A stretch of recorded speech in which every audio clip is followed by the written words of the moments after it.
Well, good morning. Welcome to Debbie's Back Porch. So glad to have you with us again today. You know, I used to go to New Orleans all the time, and I've been craving some etouffee, but I haven't been for a while, so I guess I'll have to make my own. So this is chicken and andouille etouffee. You can pause these ingredients and write them down, but you know I'm going to go over them as we cook. So let's get cooking. So we're going to start with some real andouille sausage.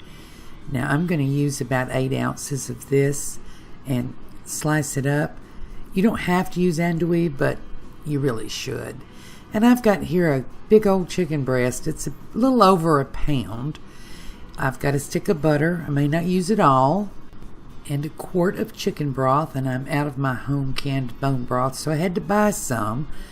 Then I've got half cup of all-purpose flour, and then we've got here my Cajun Spice mix, and I will include a link to how to make that. If you don't want to make it, you can just buy any kind of Cajun Spice mix at the store. Then I've got the Holy Trinity. That's 1 large onion, 1 large bell pepper, and 3 stalks of celery. This is the aromatic mixture that you have in almost all Cajun and Creole dishes. I used 2 skillets to make this. This particular skillet has high sides. It's a 10-inch skillet. I'm going to tell you, you may want to use a 12-inch skillet because most of them don't have sides this high. And really, this is pushing it. So I've got the chicken and the andouille sausage chopped up. The chicken's in big chunks. I'll probably cut it down some later. We're not cooking this totally done. We're just going to get a good brown on it. I'm going to salt it just a little bit. I did dry the chicken well before I started. And then I'm going to add a little bit of the Cajun Spice. About a half a teaspoonful, maybe a little bit more. As we go, now this Cajun Spice is up to you. Depends on how hot you want it. Mine is not particularly hot, but it does have a little red pepper, and it does have just a little bite, but it's not going to hurt you. I can't stand the really hot stuff, but you can make it hotter if you want to by adding more cayenne or crushed red pepper. I will include the link to this mixture, though, for you.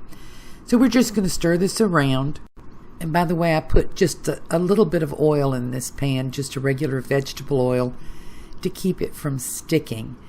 Because the sausage and the chicken both have just a little fat, they'll cook out, and we'll save that.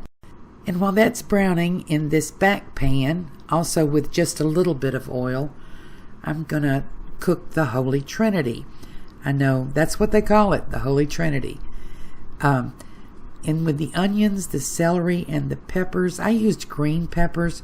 You can use the red if you want that color in it. They're just the same. You can also use hot peppers instead of bell if you like. But with my spice and everything, it's going to be hot enough to suit me. So we're just going to stir that around. I've got it on a fairly low heat because I'm going to let it cook for a while.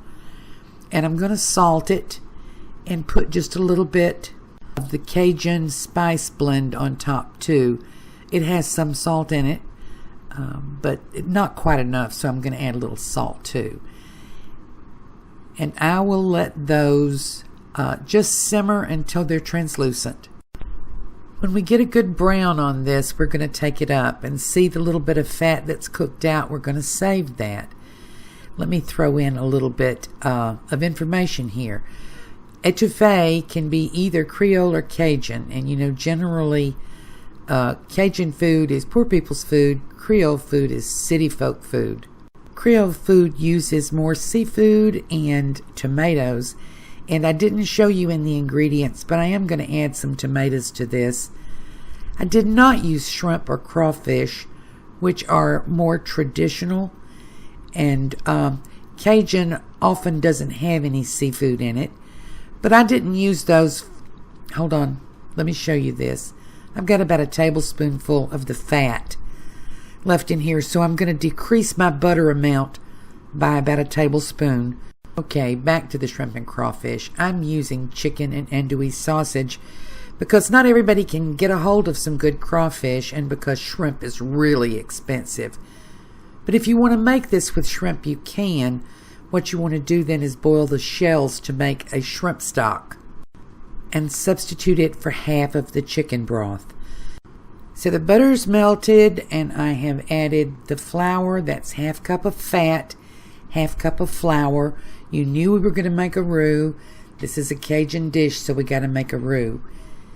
We want this roux to be peanut butter colored, not as dark as you would for gumbo, but darker than you would for a bechamel. And this already has a little color to it from where we browned the meat and from the Cajun seasoning. But we're going to cook it for about 10 minutes, which is longer than for a blonde roux. And we want it to cook till the color of peanut butter. To do that, we're going to let it brown for at least 10 minutes, and it may be 15. And you want to stir it as you go to keep it from sticking, because you don't want the color to come from scorching. You want it to come from the flour browning. So 10 to 15 minutes. A medium heat. And you can see how thick it's getting. And you do have to stir it pretty often. Not every second, but pretty often. Just to keep it from scorching. And I don't know, it's kind of hard to tell if you can tell the color, but it's getting browner. And you can smell a nutty, toasty smell. It smells really good. They call it peanut butter roux. It almost smells like roasted nuts. And I'll just tell you now why I'm using two different pans. You could drop the Trinity ingredients in now raw, but I like to wilt them first. Once you put the vegetables in, your roux stops browning, and I just don't want to cook it long enough to then wilt all the vegetables. So it's just a Debbie thing. You can do it all in one pan if you want to. And I'll remind you again, use a 12-inch skillet or a Dutch oven. Now I'm going to add some tomatoes to this, and I'll explain. The difference between Cajun and Creole basically is tomatoes. And etouffee can be both Cajun and Creole, but the Creole version of it generally has tomatoes. And this is 1.5 cups of my home canned crushed tomatoes. And if you really want that tomato flavor, you might also add about 1/4 cup of tomato paste. I'm not adding that. So now for the chicken broth, you can see I made a little hole here in the middle of the vegetables, and I'm adding the broth kind of slowly and stirring it in. That'll keep you from having any lumps. I don't know that you'd have lumps anyway, but I know if you do it this way you won't. And I'll incorporate that in a little bit at a time. And this is where you're going to see why I'm telling you use a 12-inch skillet. Your 10-inch skillets probably don't have sides this high, and this is pretty close. If you're making shrimp or crawfish etouffee, you want half of this to be stock from the seafood. Now I know you think I'm going to overflow this pan, but I'm really not. I've made it a bunch of times in this pan. So, but you probably want to use a 12-inch pan. So we're just going to stir that until we make sure all of the liquid is incorporated into the roux and the veggies are mixed together. And I'm going to turn this to a low simmer. When it reaches that low simmer, I'm going to set my timer, because you want this to cook for about 30 minutes.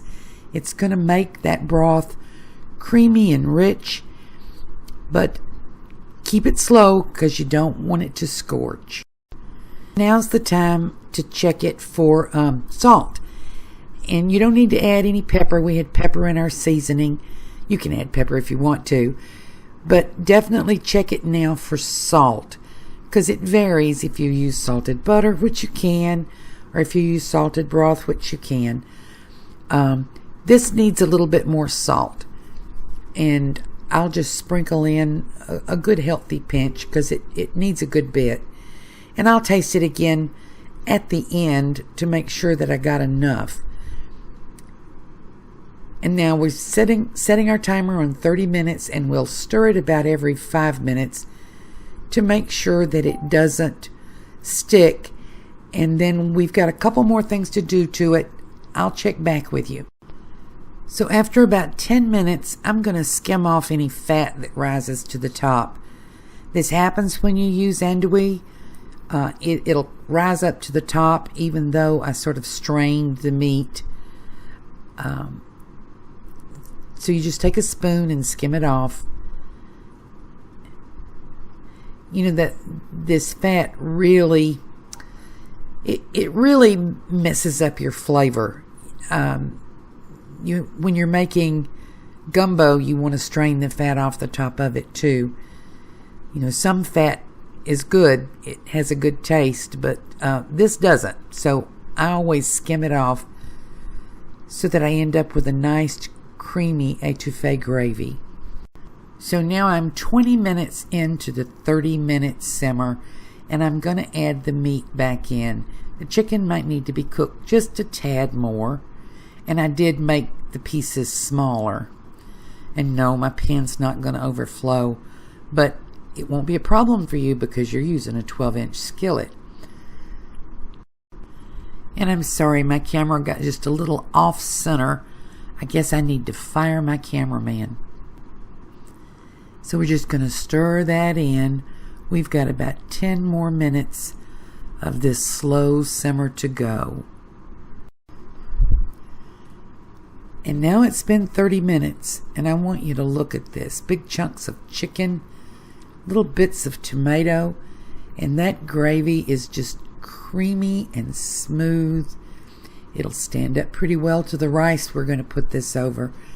I've been cooking my rice. I turned it on when I started the 30-minute simmer, and here we have it.